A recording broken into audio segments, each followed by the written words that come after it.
Dinosaur sepuh dalam kisah Kembang Gunung Lawu, diproduksi oleh Haravana Record. Naskah karya Niki Kosasih, hiasan musik dan sutradara Indra Mahendra.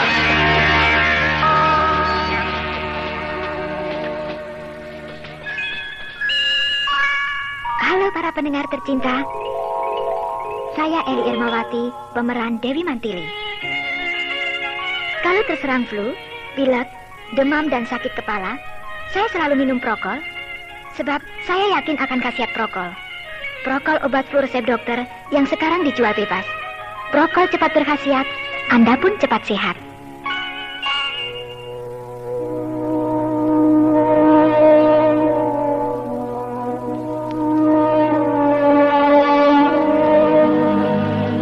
Kembang Gunung Lawu pada babak ke-29 ini menampilkan Ferry Fadli sebagai Brahma, Ivana Rose sebagai Lasmini, Peter sebagai Raden Bentar, Bambang sebagai Pangeran Paksi Jaladara, Ape Burhan sebagai Ranggaweni, Nanok Sukaman sebagai Barin, dan Yunita sebagai Emban.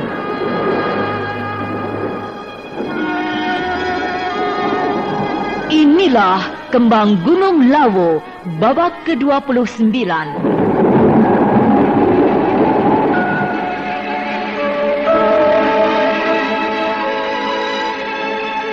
Pada kisah yang lalu diceritakan, Bentar tercengang-cengang melihat penampilan Lasmini yang serba wah. Memiliki sebuah bendi yang paling mahal, serta sebuah rumah yang mewah, lengkap dengan perabotannya yang mewah pula. Sekuat daya, Bentar mencoba menilai wanita macam apakah Lasmini yang cantik jelita itu. Namun, sebelum penilaiannya mengena, terputus oleh kehadiran ayahandanya, Brahma, yang hadir secara halus. Dan betapa terkejutnya pula ketika di rumah Lasmini dijumpai adiknya, yaitu Pangeran Paksi dan Jawara Pajajaran, yaitu Ranggaweni. Meskipun Bentar sudah dapat menduga-duga wanita macam apakah Lasmini itu, namun tak urung hatinya terguncang mendengar keterangan Ranggaweni bahwa Lasmini merupakan seorang wanita simpanan. Wah, bahaya, wah, bahaya, bahaya. Kasihannya terjamin isinya, oleskan saja kalau panas. Kemana ini orang? Kalau kelupaan bisa bahaya nih. Bu, Ada apa, Pak? pesenanku dapat nggak? Kalpanak? Dapat dong, Pak. Kan di semua tempat ada yang jual. Itu memang salah satu keistimewaan Kalpanax, Bu. Salah satu? Iya. Keistimewaan lain apa sih, Pak? Kecuali botolnya lebih baik, Kalpanax sudah belasan tahun terbukti ampuh untuk membasmi panu, kladas, kurap, dan gatal jamur. Hebat, ini baru papiku. Ampuh kasihannya terjamin isinya, oleskan saja kalau panas. Produksi Albe Pharma.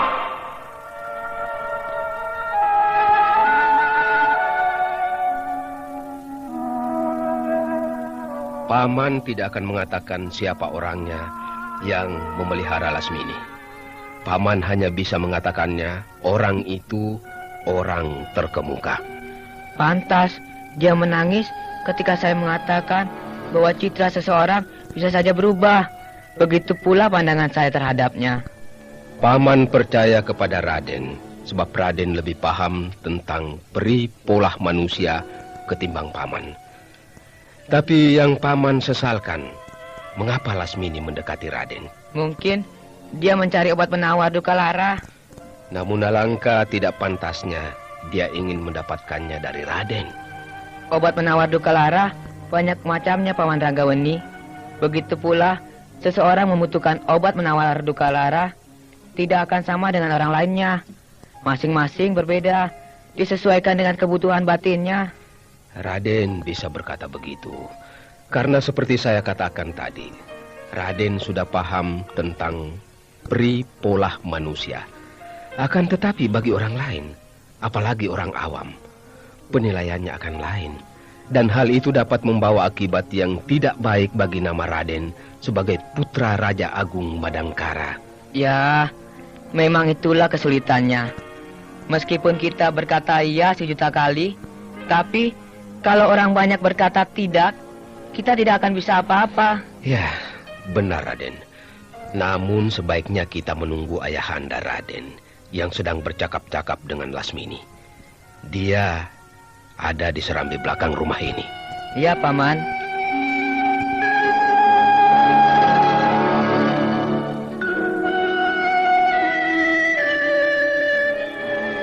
Silahkan duduk, Brahma. Terima kasih. Mau minum? Boleh.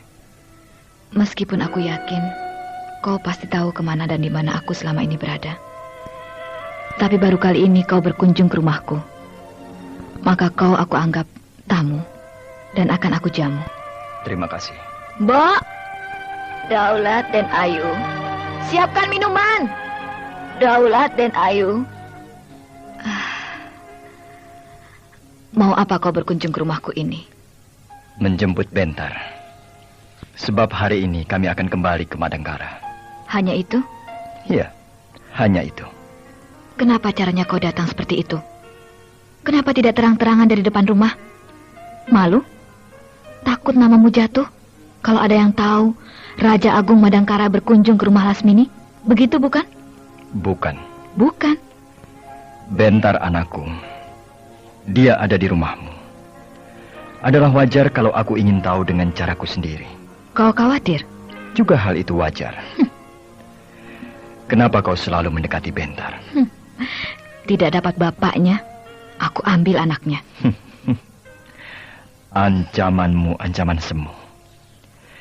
Sebab kau sudah tahu bahwa adalah mustahil untuk dapat menundukkan Bentar. Dengar, Brahma. Aku mendekati Bentar bukan untuk berbuat gila.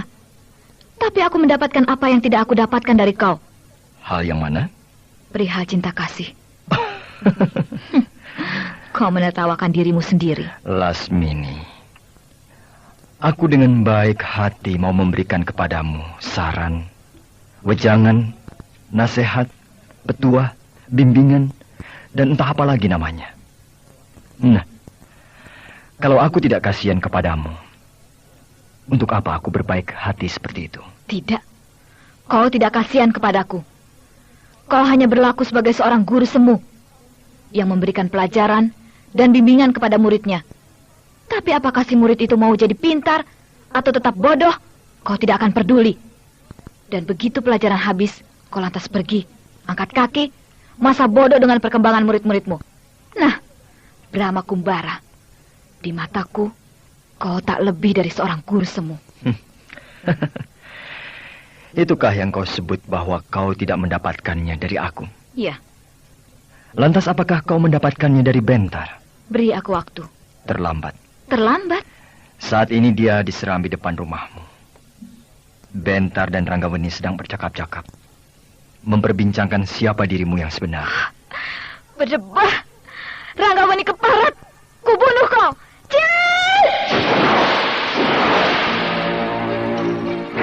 Celaka. Lasmini tentu akan menyerang Ranggaweni.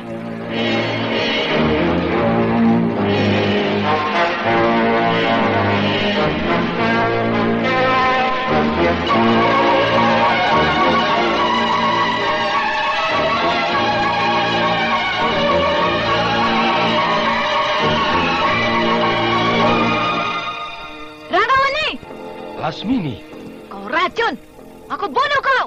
Bibi Lasmini, kenapa kau marah? Bentar, semuanya sudah selesai. Kau sudah tahu siapa aku. Jadi kau tidak perlu merisaukan aku. Haruskah persoalan ini diselesaikan dengan pedang? Lidah manusia lebih tajam dari pedang. Dan aku akan memotong lidah Ranggaweni. Lidah manusia memang lebih tajam dari pedang. Tapi, bila hal itu dipergunakan untuk berkata yang tidak benar, berbuat fitnah. Tapi, ini bukan fitnah. Ini kenyataan. Paman Ranggaweni tidak bersalah. Ya, memang kenyataan.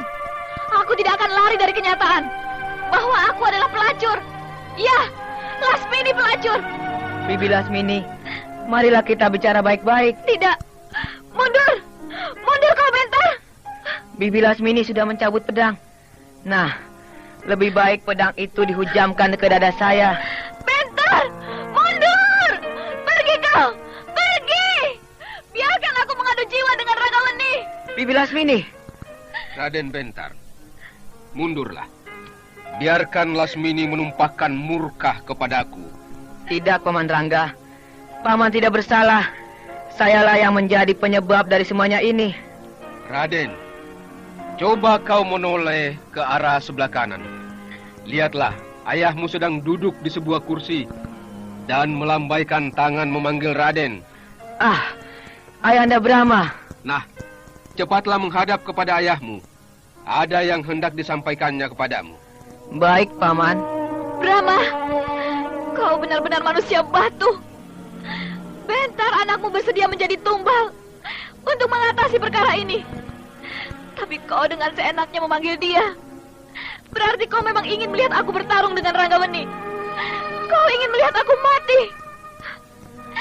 Baik, aku akan mengadu jiwa. Ranggaweni, kau jawara nomor 1.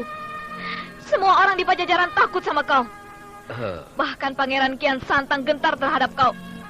Tapi aku tidak akan memandang sebelah mata kepada kau. Aku tidak tahu kalau orang takut kepadaku. Dan aku tidak melarang orang untuk takut kepadaku.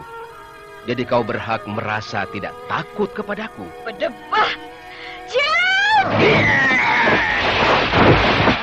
Dengan perasaan benci, murka, dendam, jengkel, malu, dan berbagai perasaan lainnya yang bercampur baur di dalam hatinya, Lasmini dengan garang menyerbu kepada Ranggaweni.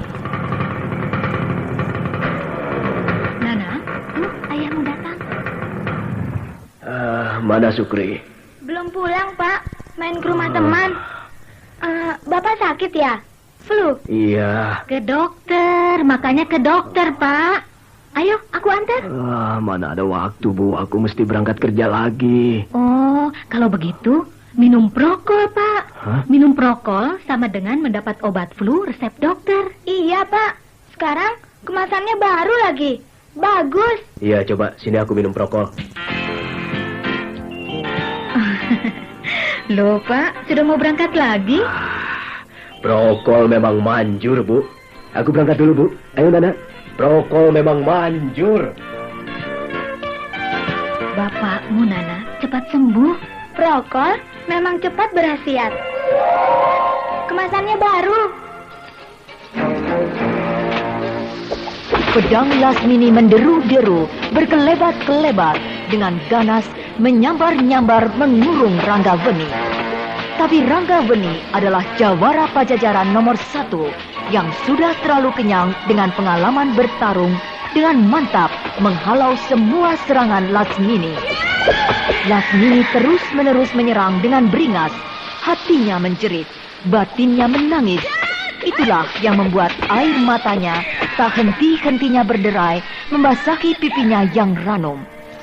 Melihat itu, Bentar yang berdiri di samping Brahma merasa iba. Sedangkan Brahma yang duduk pada sebuah kursi, wajahnya nampak tenang, memperhatikan pertarungan tersebut. Tiba-tiba, Ranggaweni yang sedang bertarung dengan Lasmini melirik ke arah Brahma, dan Brahma segera menganggukkan kepalanya. Setelah melihat Brahma menganggukkan kepala, tiba-tiba Ranggaweni berteriak keras. Tangan kirinya bergerak cepat sekali membentur pedang Lasmini, sedangkan tangan kanannya mendorong pundak Lasmini. Gerakan Ranggaweni terlalu cepat untuk dapat diikuti oleh pandangan mata. Lasmini terkejut, namun terlambat. Pedangnya terpental lepas dari tangannya dan tubuhnya terdorong ke belakang dengan keras. Maka tak ayal lagi, Lasmini terjerembab, terbanting ke tanah.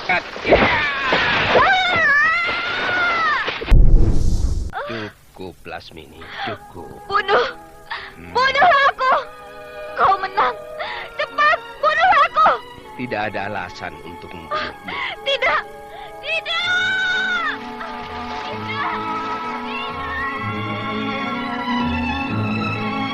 Ayahanda.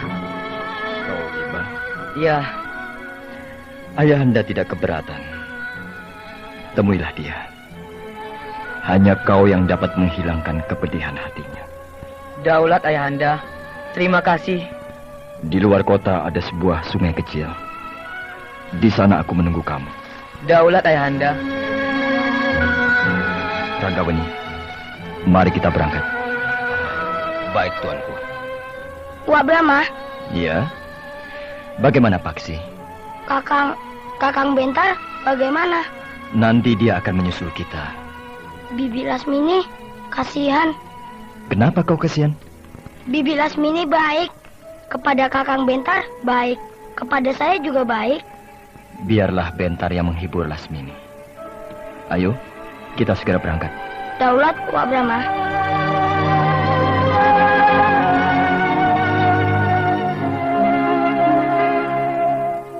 Brahma, Ranggaweni dan Pangeran Paksi segera beranjak meninggalkan rumah Lasmini. Sedangkan Lasmini membantingkan dirinya ke atas tempat tidur, menangis terseduh-seduh, air matanya berderai membasahi bantal. Dan Raden Bentar yang bermaksud akan menghibur Lasmini menjadi bingung, sebab pintu kamar Lasmini tertutup rapat. Bentar hanya bisa berjalan hilir mudik di muka pintu kamar itu. Aduh, bagaimana ini? Pintunya ditutup, dikunci tidak. Yah, kalau aku masuk begitu saja, tidak sopan. Tanpa permisi masuk ke kamar tidur Bibi Lasmini. Masa bodoh. Apa boleh buat? Mau marah? Marahlah. Aku masuk saja. Kebetulan tidak dikunci.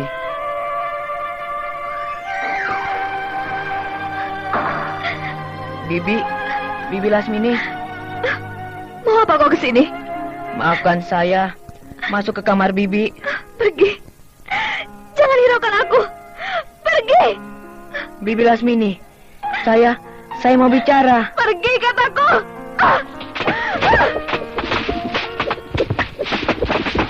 Lasmini berteriak-teriak sambil menangis, memukuli Bentar dengan bantal. Bentar sangat terkejut, tapi tidak mengelak atau melawan. Membiarkan dirinya digempur oleh bantal dan guling. Kepalanya, wajahnya, badannya digebuki habis-habisan. Tenaga Lasmini bukan tenaga wanita biasa, tapi tenaga seorang pendekar, cepat dan kuat. Sedangkan bantal dan guling, benda yang sangat lunak, maka sebentar saja bantal dan guling itu pecah dan isinya berhamburan keluar, kapuknya berantakan, bertebaran kemana-mana.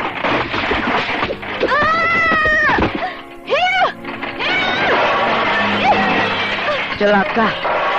Bibi Lasmini lari keluar kamar, lalu mengamuk di ruangan tengah. Lasmini bagaikan kemasukan setan. Hilang watak pendekarnya, hilang pula akal sehatnya. Dia terus mengamuk. Meja, kursi, piring, cangkir, gelas, berbagai hiasan ditendang, dibanting, dihancurkan. Perabotan rumah yang mahal-mahal dan mewah itu hancur lebur, pecah berderai-derai. Suara hiruk-pikuk berbaur dengan teriakan-teriakan Lasmini yang parau. Bentar menjadi terpana. Untuk sementara tidak tahu harus berbuat apa. Sedangkan para emban dan pelayan menggigil ketakutan. Kang Bari. Aduh, bagaimana ini? Juragan kita dan Ayu Lasmini mengamuk. Habis mau bagaimana lagi? Dan Ayu Lasmini sifatnya memang begitu. Kalau ada persoalan, selalu merusak perabotan. Aduh, coba usaha apa saja. Panggil tetangga. Bantu menenangkan juragan kita itu. Aduh. Tetangga di sini jauh-jauh. Dan mereka tidak mau tahu urusan kita. Acu tak acu. Saya. Kamu. Aduh. Tetangga di lingkungan ini payah. Tidak punya rasa persatuan. Tidak tahu artinya gotong royong. Lain dengan di kampung. Orang-orang kampung memiliki rasa persatuan yang kuat. Apa-apa selalu dikerjakan secara gotong royong. Iya, lalu harus bagaimana kita ini? Ya sudah, biarkan saja. Nanti juga berhenti sendiri. Dia banyak uangnya, orang kaya. Besok juga beli lagi yang baru, yang lebih mahal. Kamu ini bukannya berusaha membantu, malah mencaci maki. Memang begitu kenyataannya, mau apa? Lasmini terus mengamuk. Lama-lama Bentar tidak tahan melihatnya. Maka dengan sekali genjot, tubuhnya melesat dengan cepat, berkelebat menyambar Lasmini.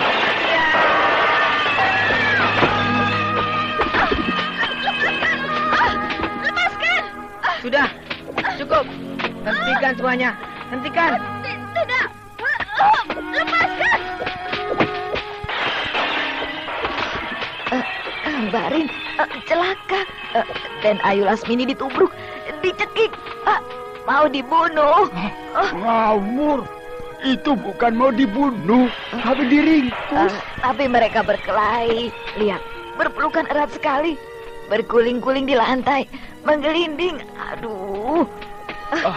Biarkan sajalah. Cepat pisahkan mereka.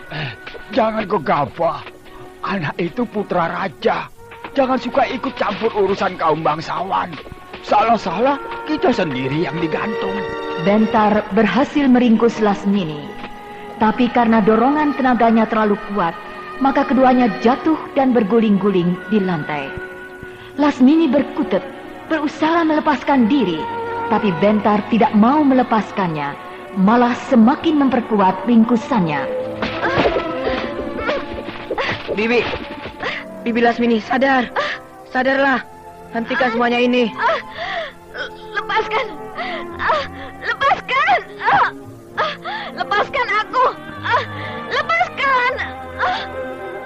Tidak akan saya lepaskan sebelum Bibi sadar.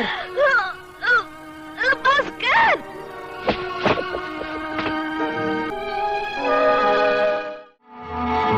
Bentar dan Lasmini terus berpelukan dengan kuat. Yang satu berusaha melepaskan diri, yang satu lagi semakin memperkuat pelukannya. Berguling-guling di lantai, menggelinding ke sana kemari. Apakah Bentar tidak akan melepaskan pelukannya sampai Lasmini sadar? Ataukah Lasmini yang menyerah supaya bebas dari pelukan Bentar?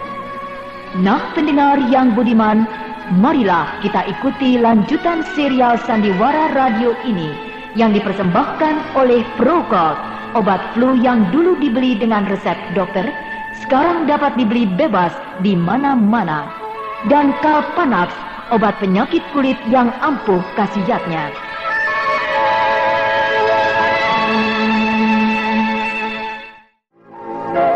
Inilah Kembang Gunung Lawu, babak ke-30.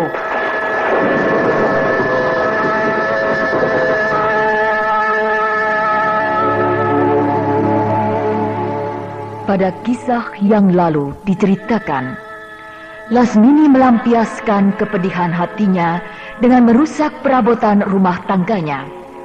Meja, kursi, piring, gelas, cangkir, serta hiasan rumah dan barang pecah belah dibanting, ditendang, dilemparkan, hancur berantakan, pecah berderai-derai, menimbulkan suara hiruk pikuk, tunggang langgang, dan porak-poranda. Bentar tidak tahan melihatnya, lalu menubruk Lasmini sehingga bergulingan di lantai. Lasmini berontak melepaskan diri, tapi Bentar semakin memperkuat pelukannya. Wah, bahaya, wah, bahaya, bahaya. Kasihannya terjamin isinya. Oleskan saja Kalpanax. Kemana ini orang? Kalau kelupaan bisa bahaya nih. Bu, Ada apa, Pak? pesenanku dapat nggak? kalpanak? Dapat dong, Pak. Kan di semua tempat ada yang jual. Itu memang salah satu keistimewaan Kalpanax, Bu. Salah satu? Iya. Keistimewaan lain apa sih, Pak? Kecuali botolnya lebih baik, Kalpanax sudah belasan tahun terbukti ampuh untuk membasmi panu, kladas, kurap, dan gatal jamur. Hebat, ini baru papiku. Ampuh khasiatnya, terjamin isinya. Oleskan saja Kalpanax. Produksi Alve Pharma. Bibi Lasmini, sadar. Lepaskan aku. Lepaskan.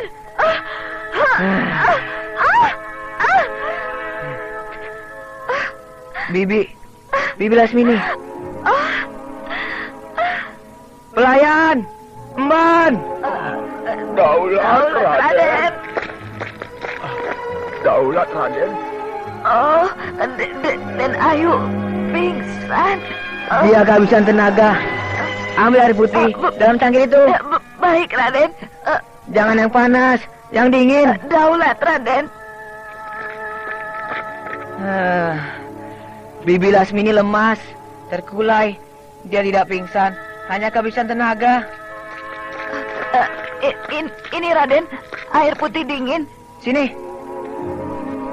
Hup. Bibi Lasmini minumlah air putih ini supaya badan Bibi segar.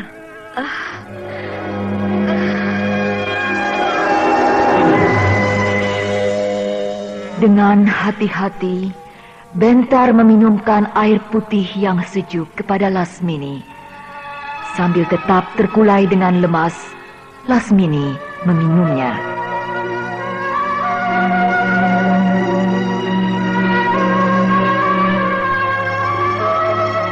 Lumayan, meskipun cuma minum sedikit, tapi cukuplah untuk menyegarkan badannya. Ya, tubuhnya masih lemas. Sebaiknya aku angkat ke kamar. Tapi kamarnya juga berantakan. Di rumah ini kamar banyak. Nah, kamar yang sana saja. Hup, ya. Dengan hati-hati, Bentar meletakkan Lasmini di atas tempat tidur. Lalu pintu kamar itu ditutupnya pelan-pelan. Kemudian Bentar pergi meninggalkan kamar itu menuju ke ruang tengah.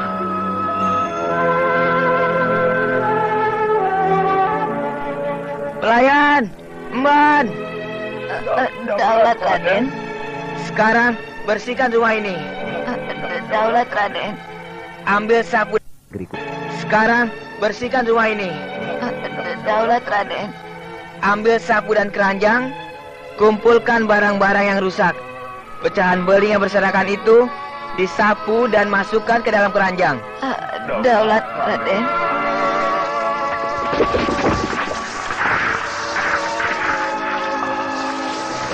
Raden, biarlah Raden duduk saja. Biar kami yang membersihkan ruangan ini. Tidak apa, biar cepat selesai. Sebaiknya Raden di dalam kamar saja, menunggui dan Ayu Lasmini.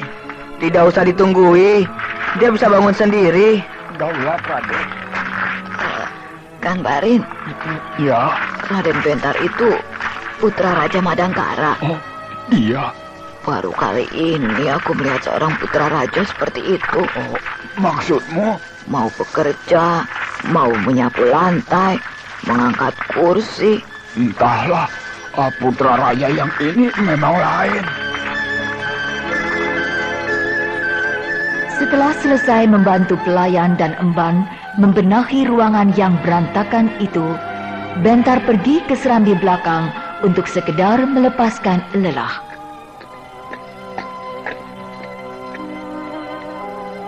Bibi Lasmini sudah bangun? Bentar. Bibi masih nampak letih. Lebih baik istirahat saja sampai badan Bibi segar kembali. Hatiku yang sangat letih. Kenapa kau tidak ikut pulang ke Madangkara bersama dengan ayahmu, adikmu, dan Ranggaweni? Nanti saya menyusul. Kapan? setelah saya mohon pamit kepada Bibi. Apakah itu perlu? Perlu, sebab saya tamu. Jadi, kalau mau pulang, harus pamit dulu kepada nyonya rumah. Iya, silakan. Kalau mau pamit. Baiklah, Bibi Lasmini. Saya mohon pamit, akan pulang ke Badangkara. Iya. Bentar. Ya, Bibi.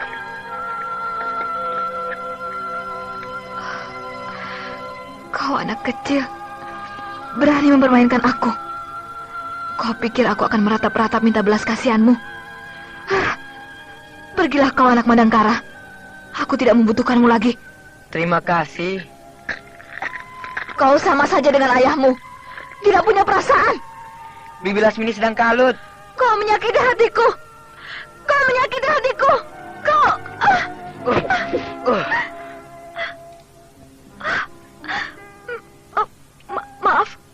Maafkan aku.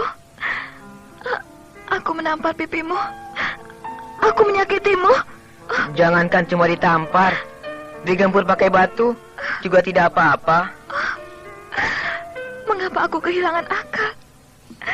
Mengapa aku menjadi seorang anak kecil yang lebih kecil dari kau? Bibi Lasmini, jangan menangis lagi. Bibi sudah terlalu banyak menangis. Iya, aku tidak akan menangis. Kau tidak merasa jijik kepadaku? Bahkan sebaliknya, semakin suka. Bentar, aku wanita jalang. Sudah tahu? Aku akan mempermainkanmu. Silahkan. Kau anak kecil, tapi aku tergila-gila kepadamu.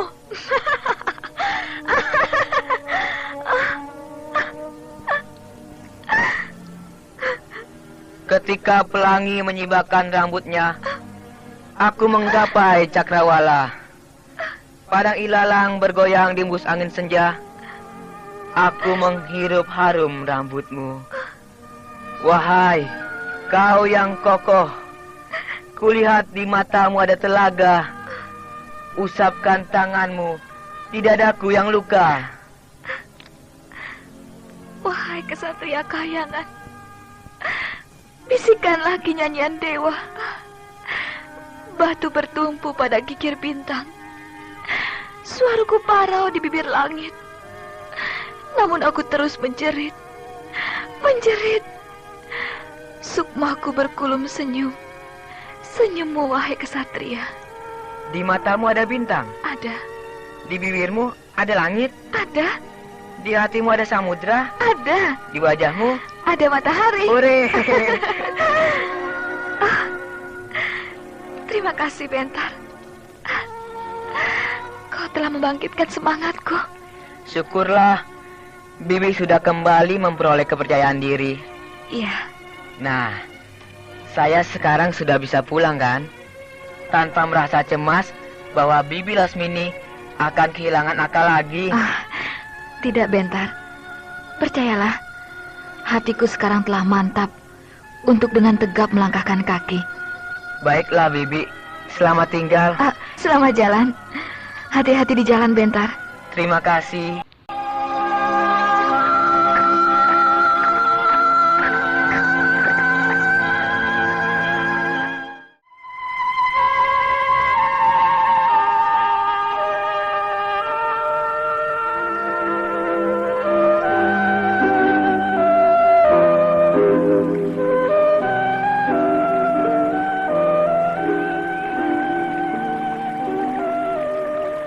Paksi, sungai kecil itu airnya jernih. Dan biasanya kalau melihat sungai, kau senang sekali berenang. Tapi kenapa kau diam saja? Tidak ada Kakang Bentar. Bentar sebentar lagi datang. Kalau tidak, bagaimana? Dia harus datang, sebab harus pulang ke Madangkara. Maksud saya, kalau lama sampai besok? Kita tetap harus menunggunya sampai besok, di sini. Wak Brahma, Bibi Lasmini sikapnya kepada Wak Brahma kok kasar? Kasar? Semua orang memanggil Wak Brahma dengan sebutan tuanku. Tapi Bibi Lasmini tidak. Dia langsung saja menyebut nama Wak. Aku tidak pernah memaksa orang untuk memanggilku tuanku. Jadi terserah mau panggil apa saja, bebas. Meskipun begitu, harus tahu kesopanan, bukan? Iya, kau benar. Yang lebih muda harus menghormati yang lebih tua. Di dalam keraton, yang pangkatnya lebih rendah harus menghormati yang pangkatnya lebih tinggi. Kecuali kalau ada teman sebaya, boleh saja langsung menyebut nama asli. Iya, kau benar. Nah, apakah Bibi Lasmini teman Wak Brahma? Iya, teman. Pantas dia agak kurang ajar terhadap Wak Brahma. Aksi! Nah, itu Paman Ranggaweni dari sungai. Membawa ikan besar-besar.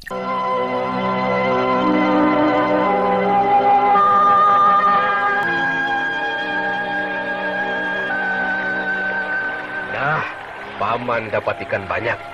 Wah, Paman Rangga pintar menangkap ikan. Kau suka ikan sungai? Suka. Yuk, kita bakar. Ya.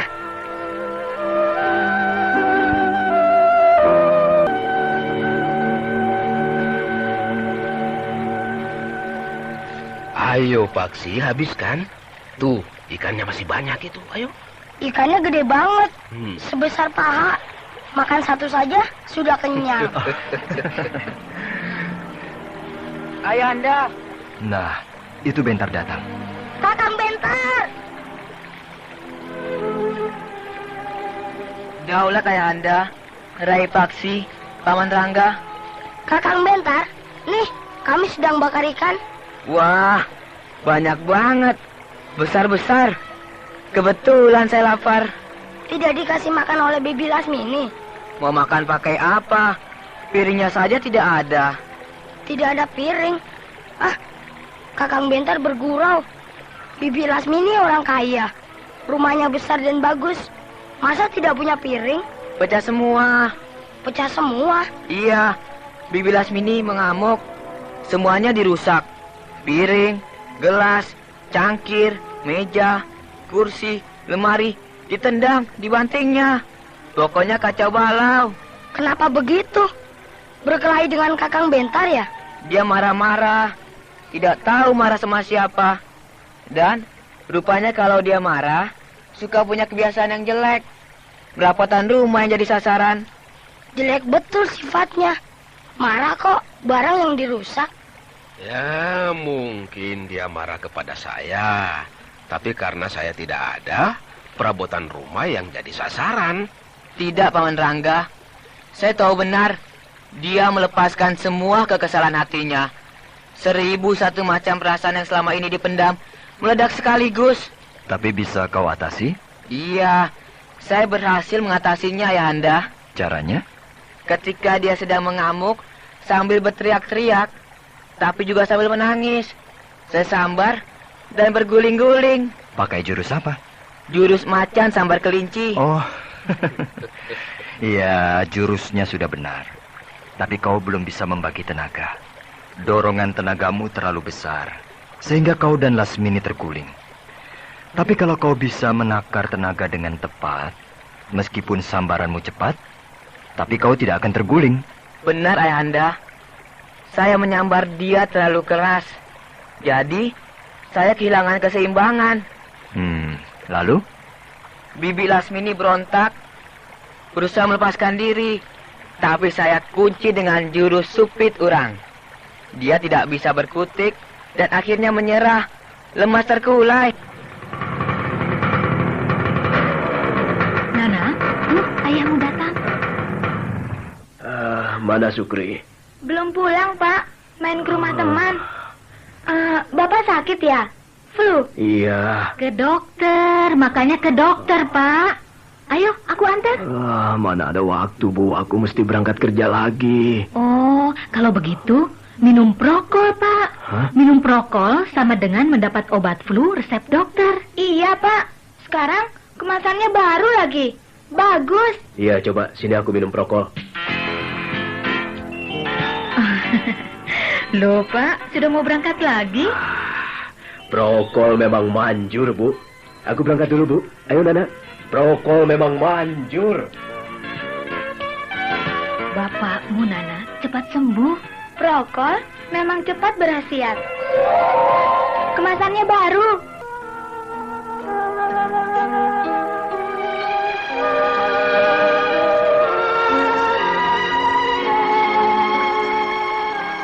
Lasmini pendekar yang cukup dikjaya. Tenaga dalamnya baik sekali. Mungkin kalau pikirannya tidak sedang kalut, kau dengan mudah dilemparkan oleh Lasmini. Ya benar Ayahanda. Memang sulit sekali meringkus dia. Tenaganya kuat sekali. Lalu setelah lemas? Saya kasih minum air putih, lalu saya tidurkan. Dia terus tidur. Dan ketika bangun, sudah segar bugar. Lalu saya pun pamit, mohon diri. Dan dia melepas saya pergi. Kau minta maaf?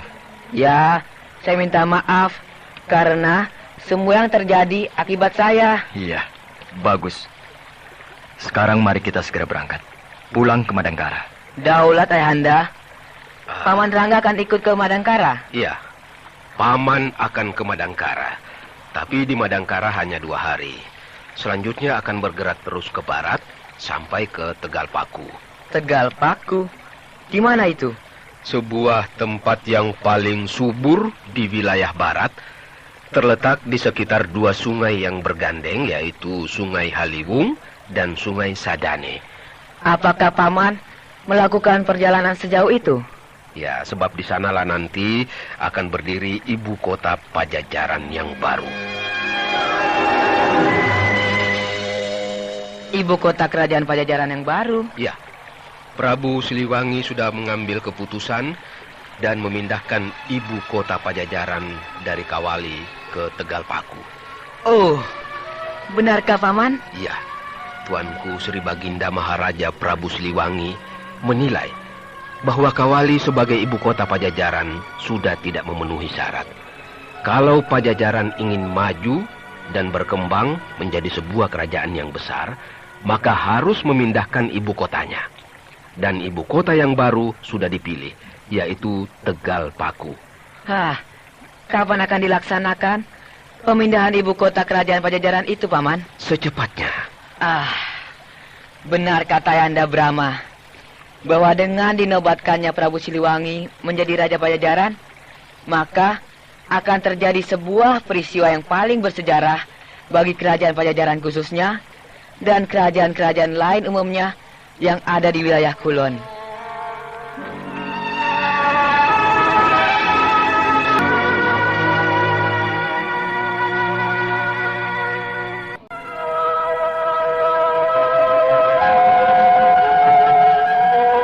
Memang benar, ditinjau dari segi politis dan kemudahan bagi pengawasan wilayah-wilayah bawahan yang dikuasai kerajaan Pajajaran, maka ibu kota kerajaan Pajajaran yang lama, yaitu Kawali, sudah tidak memenuhi syarat lagi.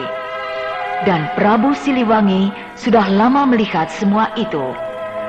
Maka ketika Prabu Siliwangi dinobatkan menjadi Raja Kerajaan Pajajaran, gagasan itu dilontarkan dan diterima dengan baik oleh semua tokoh-tokoh penting kerajaan Pajajaran.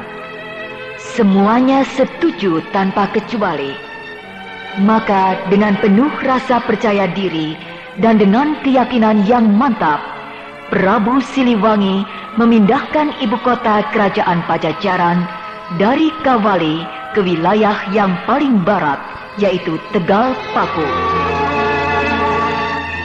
Bagaimanakah jalannya pemindahan ibu kota tersebut? Nah, pendengar yang budiman, marilah kita ikuti lanjutan serial Sandiwara Radio ini yang dipersembahkan oleh Prokol, obat flu yang dulu dibeli dengan resep dokter, sekarang dapat dibeli bebas di mana-mana, dan Kalpanax, obat penyakit kulit yang ampuh khasiatnya.